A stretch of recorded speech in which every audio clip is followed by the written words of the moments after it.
টানা কয়েকদিনের লোডশেডিংয়ে অন্যান্য খাতের পাশাপাশি চরম বিপাকে পড়েছেন নরসিংদীর পোল্ট্রি খামারিরা। অতিরিক্ত গরমের কারণে মারা যাচ্ছে বিপুল পরিমাণ মুরগি, যার প্রভাব পড়ছে স্থানীয় মাংস ও ডিম উৎপাদনে। লোডশেডিংয়ের এই ধারা অব্যাহত থাকায় বাজারে ব্রয়লার মুরগি ও ডিমের চরম সংকটের আশঙ্কা তৈরি হয়েছে। আর লোকসান এড়াতে খামার পরিচালনায় আগ্রহ হারাচ্ছেন পোল্ট্রি উদ্যোক্তারা। নগদ নিয়ে এলো হার না মানা হার অফার।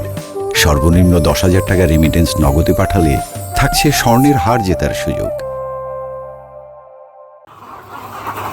নরসিংদীর পোল্ট্রি খামারি রফিকুল ইসলাম দীর্ঘ বছর ধরে পোল্ট্রি ব্যবসার সাথে যুক্ত।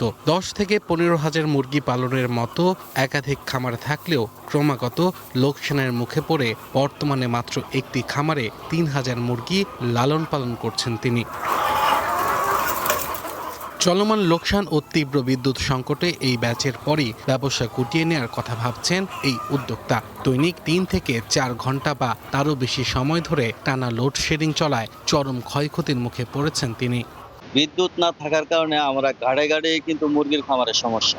মুরগির প্রোডাকশন যেখানে ছিল 95%, এখানে এখন 75%, 70%।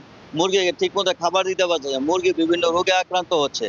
একই সংকট দেখা দিয়েছে নরসিংদীর পলাশ, শিবপুর ও রায়পুরা সহ অন্যান্য উপজেলায়। অধিকাংশ খামারি এখন লাভের আশা ছেড়ে অস্তিত্ব টিকিয়ে রাখার লড়াই দিশেহারা। অনেকে ইতিমধ্যে খামার বন্ধ করে দিয়েছেন, আবার কেউ কেউ ব্যাংক ঋণের চাপ মাথায় নিয়ে কোনো মতে ব্যবসা টিকিয়ে রেখেছেন।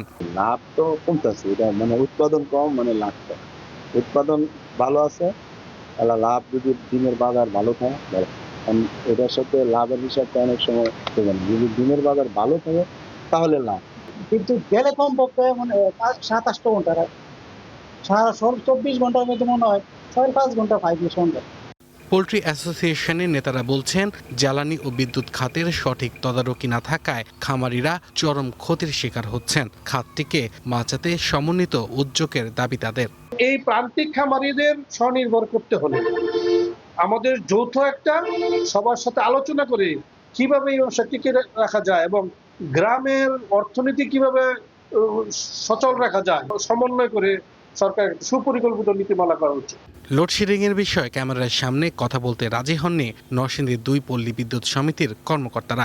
তবে পল্লী বিদ্যুৎ সমিতি 1-এর ঊর্ধ্বতন কর্মকর্তা জানান, চাহিদার তুলনায় তারা বিদ্যুৎ সরবরাহ কম পাচ্ছেন। সংকট নিরসনে নতুন একটি গ্রিড নির্মাণের কাজ শেষ হয়েছে, যা দ্রুতই চালু হবে।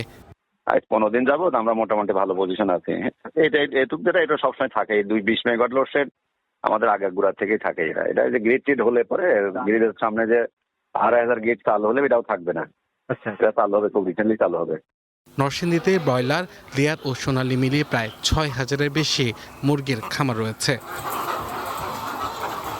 One national desk.